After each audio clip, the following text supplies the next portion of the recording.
What? Netflix's Disenchantment is chock full of Easter eggs. Did you catch them all? Let's find out.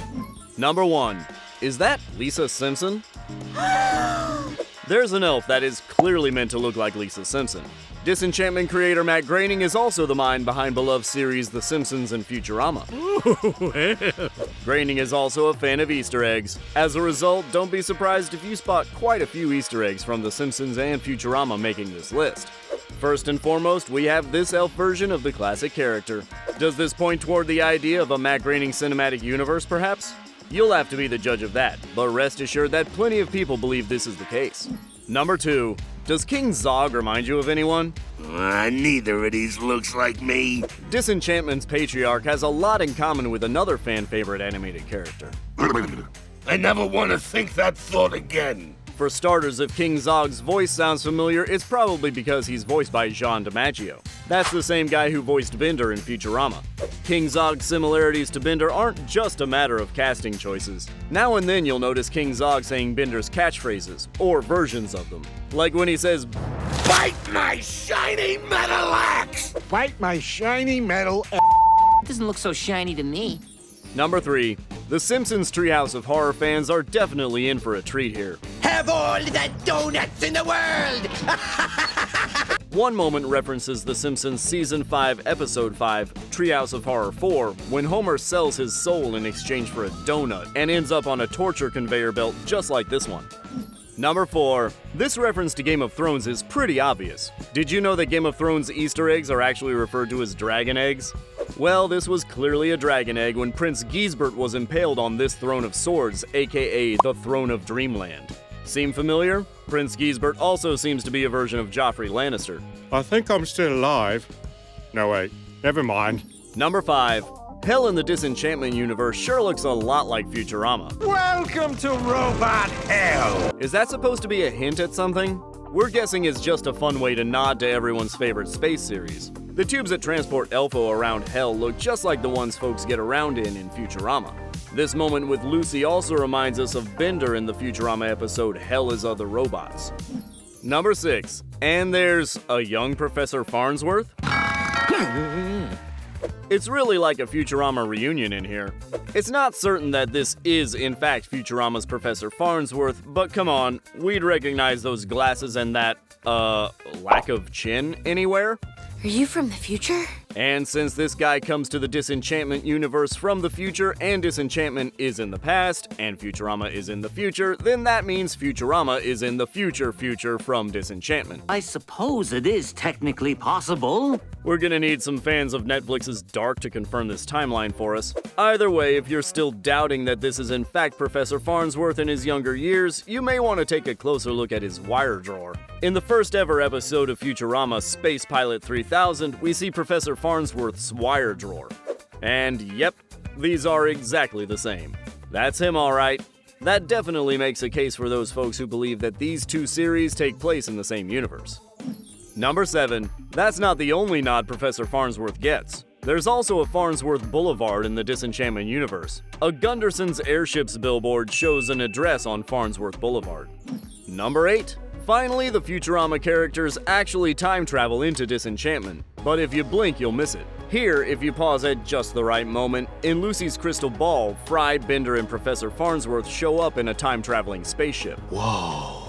Can we try running it back a little further? It's the exact one they used to time travel in Futurama. So, yeah, this time, we're sure it's the same guys. Number 9. Fans of The Hobbit and Lord of the Rings definitely caught this one already. In the 9th episode of Disenchantment's first season, To Thine Own Elf Be True, if you look closely, you'll see a Hobbit house in the background of this scene. And that's not the only Hobbit-inspired moment Disenchantment has to offer. Number 10. Frodo himself gets a nod too. The Disenchantment creators must be some serious Lord of the Rings fans. Did you notice this guidebook? In episode 6, Swamp and Circumstance, Elfo is holding this book titled Frodo's Best of Dankmeyer.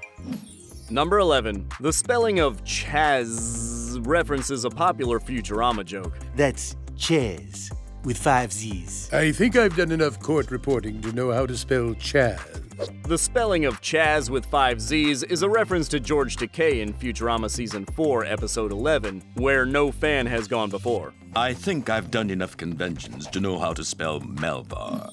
Number 12. Tinkerbell is definitely not acting or looking like her normal self during her cameo in Disenchantment. Still, we're pretty sure that's supposed to be her. In the series' first episode, aptly named A Princess, an Elf, and a Demon Walk into a Bar, Lucy, Bean, and Elfo climb a tree in the enchanted forest in an attempt to get away from the guards. There, they run into this lady who asks them if they're looking for a good time. And, well, she shares some pretty obvious attributes with Tink from Peter Pan. What exactly transpired between how we're used to seeing her and now, we're not sure. We'll need a Peter Pan sequel for that story. How can we ever repay you? Cash. Leave it on the branch. Number 13. Fry from Futurama may not have made an appearance in Disenchantment yet, but his hair actually has. In the second episode of Disenchantment, For Whom the Pig Oinks, Bean and Lucy end up at the Royal Wigsmith, and we definitely recognize one of those wigs. Yeah, that's definitely Fry's hair. Number 14. We can't say we expected to see a reference to the Wicker Man in Disenchantment, but here we are. In Season 1, Episode 6, Swamp and Circumstance, we see this burning effigy. If you've seen Nicolas Cage in his, greatest role to date, Oh, my eyes! My eyes! Ah! you know exactly what this reference is all about. Number 15.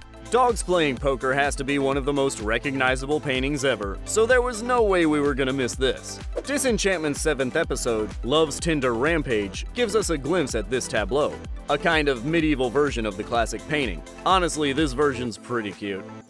Number 16. Did you know Kermit the Frog was almost a series regular? Okay, we made that part up, but he did appear in the series pilot. In Disenchantment's first episode, they walk past this ventriloquist dummies store, and that is definitely old Kermit in the window. He is a puppet after all, so it's only fair that he's in a puppet store. Number 17. The Planet Express ship makes a surprising, subtle appearance in Disenchantment. A real live spaceship. Futurama fans are sure to recognize the Planet Express ship, aka Old Bessie. You'll have to pay close attention to spot it here though, since it's quite a bit smaller than normal. That's a model of the Planet Express ship on the shelves behind Bean. That's not the only Easter egg you'll find if you keep your eyes peeled while looking at things on the shelves in the background. Number 18. What is that thing? And where have we seen it before? Ah, right, it's the Holophonor. A Holophonor? Only a few people in the whole universe can play that. The Holophonor is an instrument from Futurama Series 4, Episode 8. It's half oboe and half holographic projector, which in our opinion sounds like an instrument that's definitely worth learning to play. In the Disenchantment episode, The Lonely Heart is a Hunter, a Holophonor is in the background on the shelf. The Holophonor is supposed to be an instrument that isn't invented until the 30th century. So how exactly is it here? We don't know, and we think we've had enough deeply confusing time travel talk for one day. Did you catch all of these Easter eggs? What were some hidden details that you noticed that we didn't include? Let us know in the comments, and if you love this video and want to see more like this one, like and subscribe to The Things Animated. We've got tons of content on your animated favorites.